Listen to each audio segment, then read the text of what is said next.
وهذه قصة حديثة الحقيقة، أنا والله ما جتني إلا قبل 3 أيام ما شاء الله، ولا زالت الظاهر أحداث هذه، وأسأل الله العلي العظيم أن ينفع فيها. بسم الله الرحمن الرحيم، والصلاة والسلام على رسول الله. اللهم صل وسلم على محمد. القصة هذه في مدينة الرياض.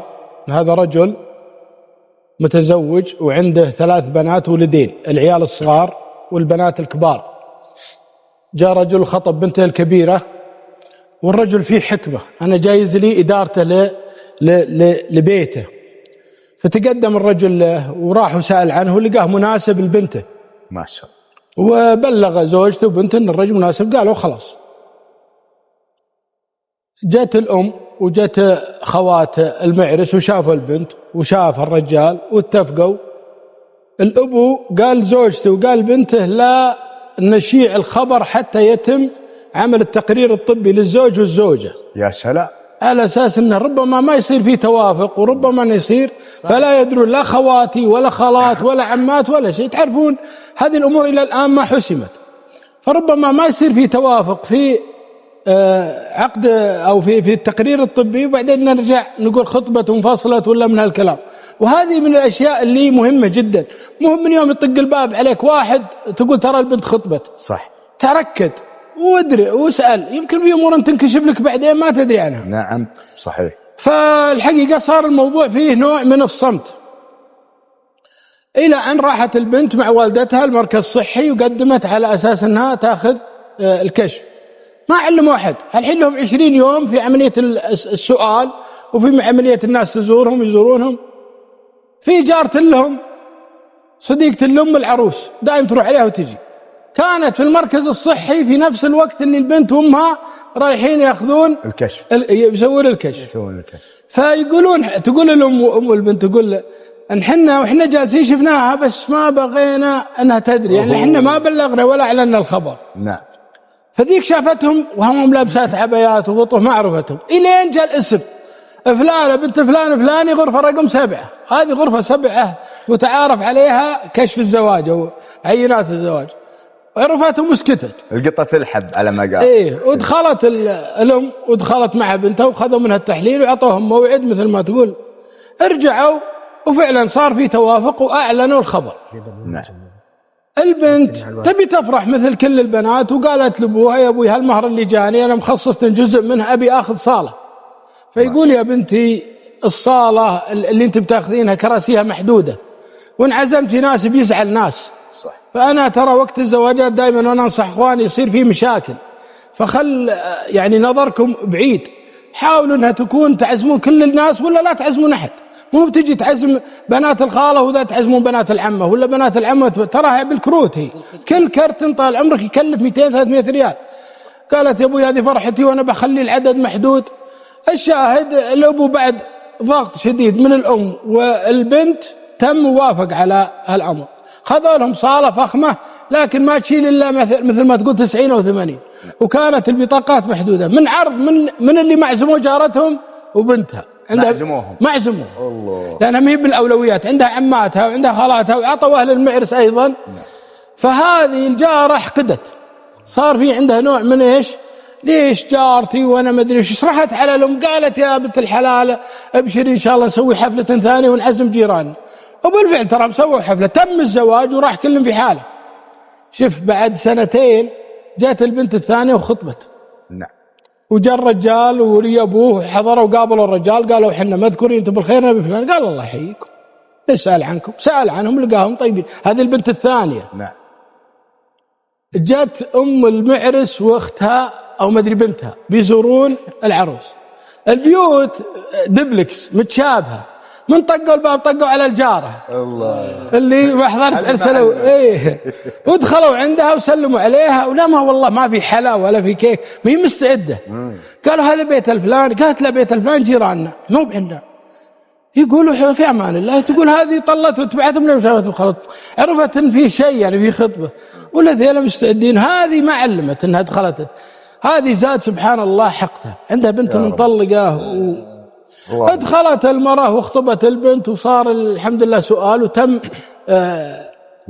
الزواج. لكن هذه اكرهت المرأة وصار عندها نوع من الحسد لها والغبن، والله يعافينا من ضعف الدين. آمين. فقالت والله لا أخرب عليهم العرس هذا.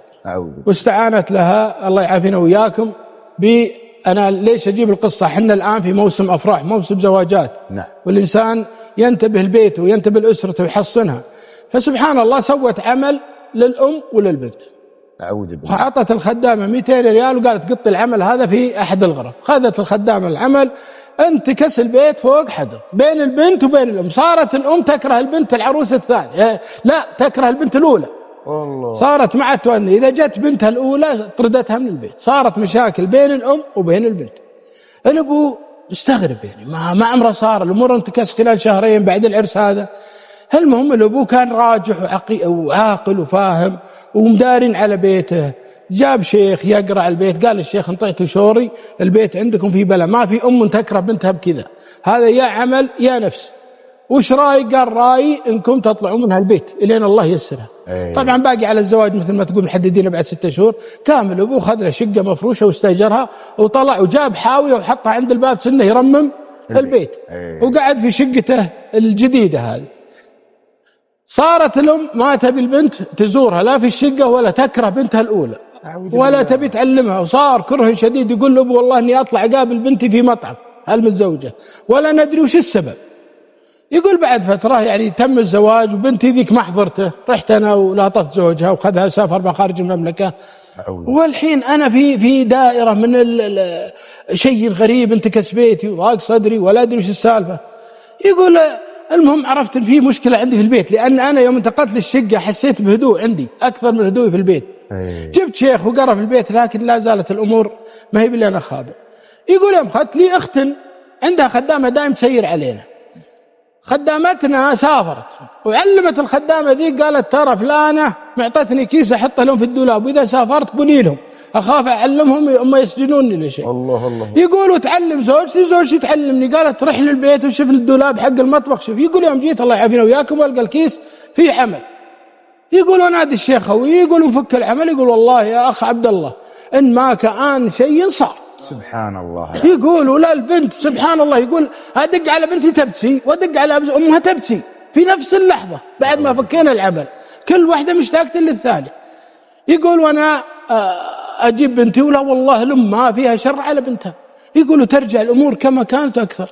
يقول أنا في خاطري يعني دريت أن السبب جارت لهم وهذا، فقمت وعلقت على البيت لوحة وبعته، لأن هذه جارة ما هي من تب سالم منها، ولو هاوشتها ولا أثبت عليها شيء ممكن يصير فيها أمور كثيرة.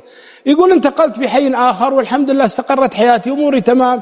من باب هذا يا أبو عبد العزيز أبغاك تنصح الناس وتقول لهم في مسألة العروس، في مسألة الزواجات، في الحسد، في هذا. حنا يا أخوان في أشهر الآن فيها زواجات، حاولوا قدر المستطاع أنكم تيسرون على أنفسكم ولا تظهرون هالأمور هذه بشكل يعني فاضح. الوحدة تجي وتطق نفسها بالشيطان الرجيم وتحضر مناسبة والعين تجيها والحسد يجيها وابوكم ولا أهلكم هم اللي يعالجون. والله العظيم يا في شيخ يقول لي أبو عبد العزيز ما تكثر الرقية عندنا إلا بعد الأزواج والأفراح مما نشوف من المعاصي والأمور هذه. كذلك تنتبهون لأنفسكم تحصونها بالذكر بالأوراد. رجل عندك عيال وعندك أسرة يجب أنك تنبه عليهم في عملية ما حد ينسى ورده ولا ذكره ويغلق الأبواب هذه. كذلك بالنسبة لزيادة الضخ في الأفراح والعروس، الواحد يأخذ له صالة تكلف 100,000 70,000 ريال وهو في حاجة وعليه دين وعليه ظروف، ما هانت تبارك خصوصا في الزواجات. ولا تتغايرون والوحدة جاتني ما عطتني وجهها، كل هذه تصير في الزواجات تصير في الأفراح. انتبهوا ودائما حطوا الله بين عيونكم وناظروا ربكم في أعمالكم. ربي بيبارك لكم. أنت بتفتحين بيت مع زوج وتبين حياة سعيدة، كيف تبدأ الحياة السعيدة فيها مغاير وفيها حسد وفيها كره البعض؟ ما تبدأ. أسأل الله العلي العظيم رب العرش الكريم أن ينفع بها القصة ويجعل عملنا خالص لوجه الله الكريم. جزاك الله عنه. آمين. الله يجزاك خير أبو عبد العزيز. أبو عبد العزيز عندي حاجتين وببدأ بالأهم من قصتك الجميلة المفيدة. الله ينفع بها. الحين معقول أن فيه أحد يسحر هنا عندنا؟ موجود. يسحرون موجود. يعني وش ضعف الإيمان؟ الرسول الله صلى الله عليه وسلم عليه يعني ذكر أنه اللي يصدق الساحر يكفر بما أنزل على محمد. ضعف الدين يا أبو ديم. وبقول لك سالفة، في شيخ يقرأ نعم. يقول جوني حريم، يقول طلع من شنطته، قالت يا شيخ هذا السحر أثره تميم. تقول هذه وابي يحفظ ولدي لا يصير عليه حادث، وهذه يقول والله ان 7 أو 8 شناط اللي طلعنا منها تمام رميناها في الزباله. أعوذ بالله. ففي ناس يعني ترى عندهم ضعف، في ناس عندهم خلل، في ناس ما عندهم معرفه في الامور هذه. لا ترى الامور ويجونك هذيل الله يعافينا وياكم السحره ولا هذيل المشعوذين، يجيك بنيه انه قران وانه فيه ذكر وانه ما يجيك يقول لي ساحر. واني ترى الامر بسيط. تميمه تعلقينها على الولد ما عاد يجيه مشاكل. تميمه تعلقينها على البيت ما حد يدخل بينكم، زوجك ما يتزوج عليك، موجود. وكثير من الناس عانوا من الكلام هذا. ولا تسألني إذا جاك شخص يقرأ على الناس اسأله شوف اللي يصير، يقول دخلوا 8 حريم كل واحدة مطلعتها كأنها عادي الأمر تميمك. قلت هذا السحر، هذا الشرك، هذا الجهل والله، هذا الجهل. فلا تقول معقولة. كل ما بعدت عن دين كل ما قرب لك ودخلت عليك المشايخ. أقول هذا جهل مركب. المشكلة